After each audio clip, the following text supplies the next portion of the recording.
For centuries, one throne in Africa stood strong when all the others had fallen. This is the story of an empire that just refused to be conquered, an empire that outlasted all of its rivals and was built on a myth so powerful it held an entire nation together for 700 years. 704 years. I mean, just let that number sink in for a second. The Western Roman Empire, that lasted about 500 years. The Ottoman Empire, around 623. But from 1270 all the way to 1974, the Solomonic Dynasty of Ethiopia just kept going, making it one of the longest-lasting political powers in all of human history. And really, this is the most crucial point. Think about it. During the peak of colonialism, when nearly every other native state was conquered or controlled, the Ethiopian Empire stood alone. It was the exception to the rule, the sovereign power that simply refused to break. But this is how it all ends. The very last emperor, Haile Selassie. I mean, this is a man revered as a living god by some, a direct descendant of Solomon and Sheba. He sees his entire dynasty just crumble, not in some epic battle, but with this quiet arrest. He's escorted from his palace in the back seat of a Volkswagen Beetle. It's just a stunning, almost surreal way for 7 centuries of rule to end. So you have to wonder, how did a throne that lasted for 7 centuries meet such an unceremonious end? Well, to understand the fall, we have to go all the way back to the beginning. See, in Ethiopia, power doesn't just come from swords and armies. It flows from stories. The empire's foundation wasn't just some military conquest. It was the revival of an ancient myth that gave its rulers a divine, unquestionable right to the throne. And this is that story, right from their national epic, the Kebra Nagast. It all starts with the Queen of Sheba visiting King Solomon. They have a son, Menelik, who goes on to become Ethiopia's very first emperor. But here's the crucial part. On his way back home, he brings the Ark of the Covenant, the sacred chest holding the 10 Commandments with him. This act, they believe, sealed a divine covenant, establishing a sacred dynasty. So, fast forward to 1270. A nobleman named Yekuno Amlak overthrows the ruling dynasty. But he uses this story to his advantage. He brilliantly frames it not as a coup, but as a restoration.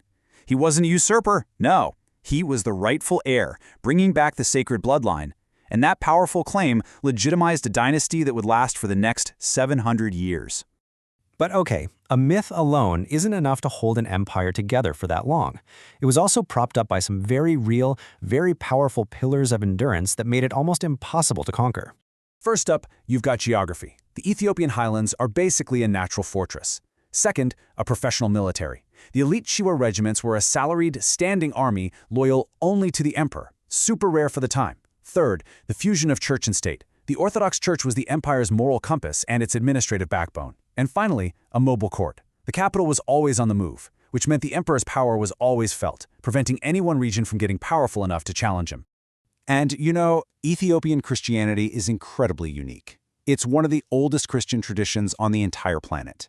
To this day, the Ethiopian Orthodox Church maintains that the original Ark of the Covenant sits in a tiny chapel in Axum, guarded by a single monk who is the only person on earth allowed to see it. That kind of absolute spiritual certainty was the bedrock of imperial power. To rebel against the emperor, that was to rebel against God himself. So this potent mix of myth, military, and faith would face its ultimate test in the late 19th century. As European powers were carving up the continent, the unconquered Ethiopian Empire got ready for its most dramatic and its most famous showdown. Okay, so picture this. March 1st, 1896. An Italian army of about 14,500 soldiers is advancing on a town called Adwa.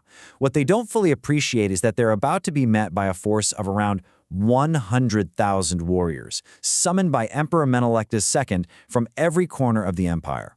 The Italians, well, they were overconfident and tragically unprepared. The Italian advance was a total disaster right from the get-go. Their maps were wrong, the terrain was treacherous, and their brigades got separated in the dark.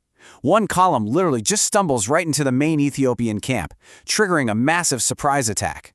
The Ethiopians seized the moment, swarming the isolated Italian units. By noon, it was all over. Over 6,000 Italian and colonial troops were killed. Nearly 4,000 were captured. Entire regiments were just wiped off the map. It was a staggering, humiliating, and absolute defeat for a modern European army. The news from Adwa just echoed across the entire world. It became this incredibly powerful symbol for anti-colonial movements everywhere. It was living proof that European military superiority wasn't a given. Ethiopia had secured its sovereignty, and Adwa became a legend of African resistance. But here's the thing. Even a victory this stunning couldn't fix the deep cracks that were already forming inside the empire. The triumph at Adwa was masking some serious internal weaknesses that would, in the end, prove way more dangerous than any foreign army. This really gets to the core paradox of the empire. The very same things that made it so strong also held the seeds of its downfall. That divine myth of unity, it was based on the Amharic Christian core. But as the empire grew, it started ruling over diverse groups like the Oromo, who didn't share that origin story, creating tension.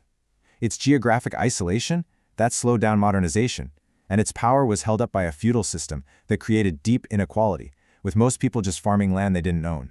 And so the empire fell, not to an invader, but from within. In the 1970s, you had a devastating famine, student protests, and growing unrest.